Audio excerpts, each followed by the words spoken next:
Wow, Chris, that was quite some entrance. It looks like you were enjoying yourself. I've been riding for a few hours now, both on the road and on the unpaved roads here in Tabernas, and I've been having an absolute blast. What better place, and also what better person than Chris Northover to introduce us to a brand new bike from Kawasaki in the hugely popular adventure category, the new KLE 500. Adventure style bikes have been so popular in the past few years for quite a few reasons, and personally I'm delighted to see Kawasaki bring a bike into this sector. It's nice to hear you say that, Chris. We think the style and specification of the KLE 500 will really hit a sweet spot in the market and will have a really wide appeal. Now that you're able to take a short rest from enjoying the KLE 500, I'm going to take advantage of your knowledge and experience so we can all share the key points of this new bike. Let's start with the most obvious aspect, the styling. What is your take on the look of the new machine with its Life is a Rally Ride It specification? Life as a Rally is definitely reflected in this kind of purposeful rally-inspired styling. Not only does it looks cool, looks individual, but that also has a practical side. It blends nicely with really good ergonomics on the KLE, both sitting down, riding on the road, and standing up, which is super important for an adventure bike.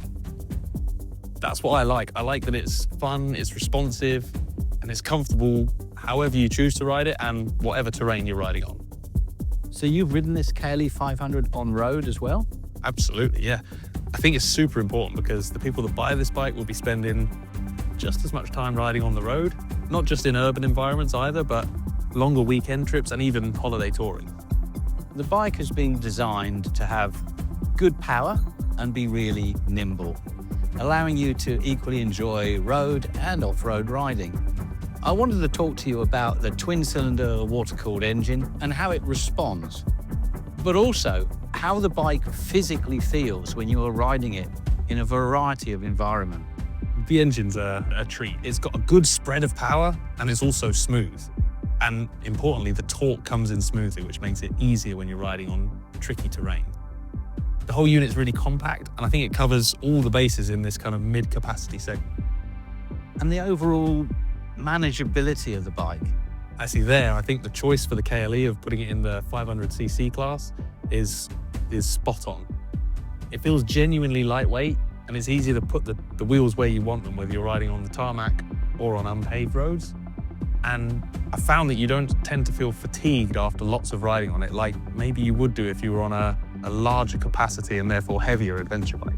We think the KLE is going to appeal to a wide range of riders. Even if you have never ventured off-road, you should try it. The KLE 500 is a great tool for the job. I'd really like to explore about the customers and who you think this bike will appeal to and why.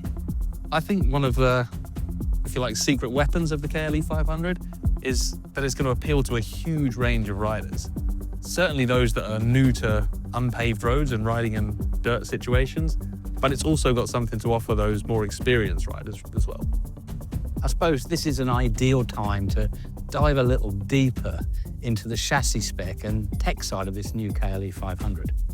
Plus discuss some of the rider-focused features.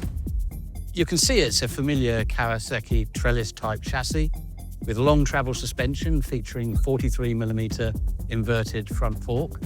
And if we move to the back, there is a unitrack rear end like Kawasaki's motocross and enduro machines, with rear shock adjustable for preload. And another nice thing that I really like is the ABS system is switchable, so you can turn it off completely for off-road riding. There's also a 21-inch front wheel and a 17-inch one at the back.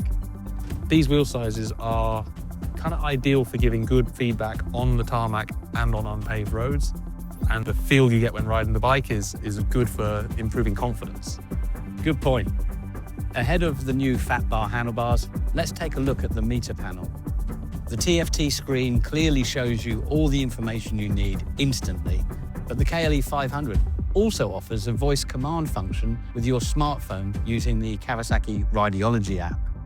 Yeah, if you've got a headset on in your helmet, you can literally ask your KLE things like, what's your fuel range, where the next fuel station is, or even locate the local coffee stops and loads of other useful items.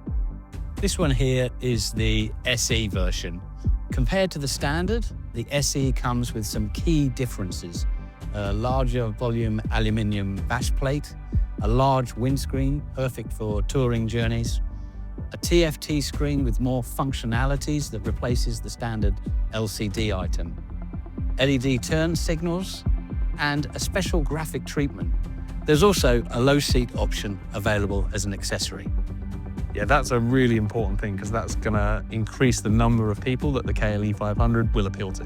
We have both been mentioning the new KLE 500 because, of course, Kawasaki have previously had a model called KLE 500 back in the early 90s.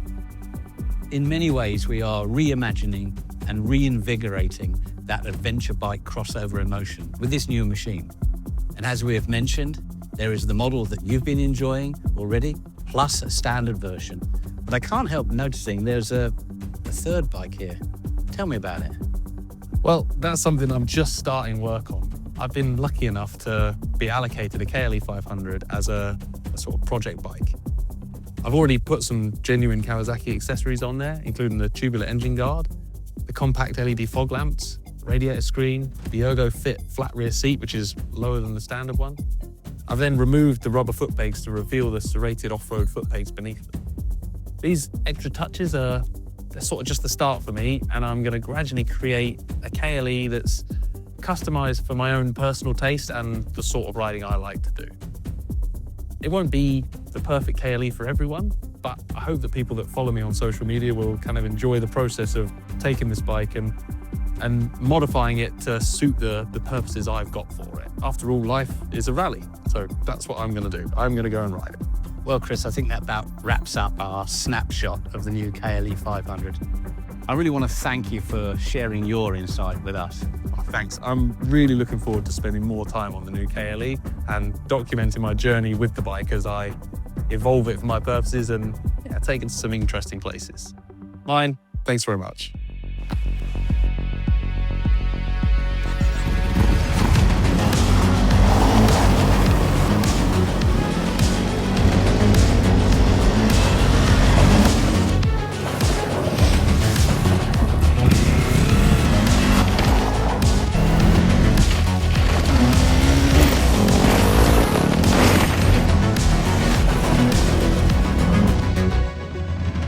Enough talking. Life is a rally. Let's ride.